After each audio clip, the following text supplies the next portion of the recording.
मेरे नाम जी खुशी महमद है। तो पहला मैं दीपालपुर रहिंदा सी, घर बार मेरा दीपालपुर है, हुण भी दीपालपुर है। तो इत्थे शाह को रहिंदा हाँ, इन्हां दी वर्कशाप जी मजदूरी इत्थे करना हाँ, तो इत्थे मैं रहिंदा हाँ। इस तो पहला भेड़ां बकरियां चरांदे सी ते वाही वूही करदे सी। जो सदर अजूब आया उन्हें ट्रैक्टर लिया, टूर लिया, तो जिमींदारों ने खुद काश्तियाँ कर लिया।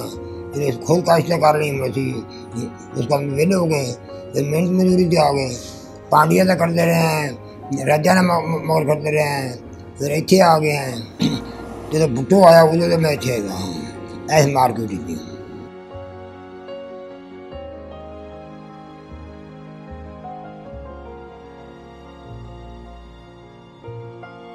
अगर ये जी रोजी कमानी तो रोजी कमावन पीछे ये काम करना पड़ता है। जो बाहर बने देखिए या बदन बने देखिए तो फिर भूखे मार जाइए।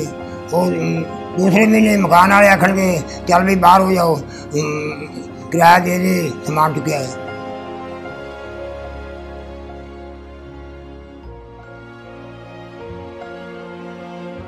ख्वाहिश की होनी है, ख्वाहिशें तो बढ़िया ने, वो अल्लाह पूरी करनी है, बंदे तो कोई कर सकता। ख्वाहिश तो हर बंदा आता है। औलाद, रिज़्क, ऊटी ताकत, ऐसे मुझे ब्राह्मण आप सलूक, ये हर बंदे नूं 4-5 चीज़ां जिहड़ियां ने इन्हां दा हर बंदे नूं जरूरत है, भावें वो गरीब है या अमीर है। तो हुण सवाल हो रहा है मजदूरी का। मजदूरी जड़ी है ना, वो मैं मजबूर हाँ, मजबूरी ना कमा रही हाँ की कि सबसे बड़ा खौफ कब्र का। जिंदगी की सब मुश्किल टाइम का होनी है।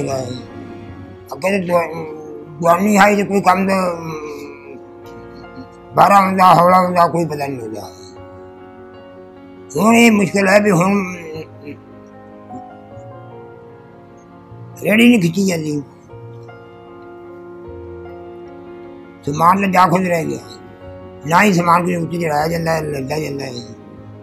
ऐसा इन्हों की मेहरबानी दुए माल ला देंगे, ला लेंगे, वर्कशाप छोटे मोटे फेरे ला दे, आधा गुजारा कर ले।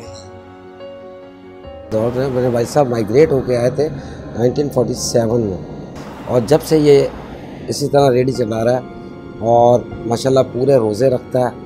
और बुलंदशहर टाउन, बहरिया टाउन और इलामा इकबाल टाउन, उस ज़माने की बात बताता है जब मैं 5 रुपए में मॉडल टाउन जाया करता था यहाँ से रेडी पे सामान ले। माशाल्लाह तीसरी जनरेशन इसे देख रही है और इसे बड़ा शौक़ था कि ये उम्रे पे जाए, तो अल्लाह की मेहरबानी से उम्रा भी इसने कर लिया, बड़ी खुशी महसूस करता है। मई जून से रोज़े भी होंगे सी, चाहे मैं रोज़े रखते green town, Faisal town, model town रेड़ी लै जाता सी, रोज़ा रखते, कदे रोज़ा नहीं छड्डिया सी, ना ही कदे नमाज छड्डी।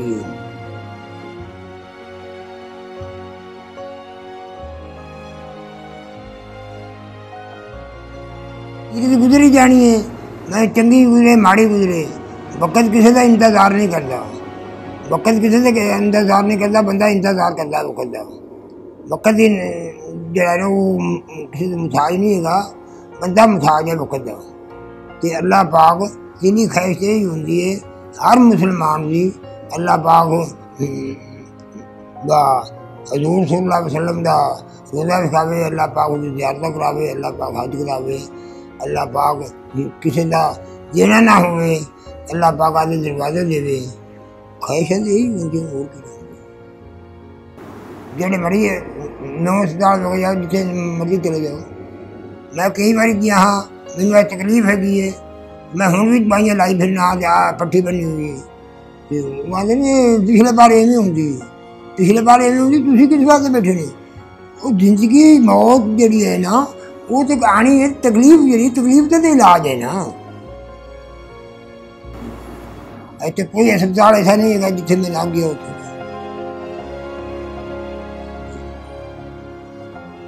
6 महीने हो गए, कोई तकलीफ नहीं आ रही। ज़्यादा इलेक्शन दे दो जाओ भी बाजारू लो इन्ना टीका हो तो भी बाजारू लो बाजारू नहीं आने तफीक नहीं है रोटी खाने वाले पैसे नहीं है दवाई के लगे टेस्ट वो लिख देंगे जिन्हें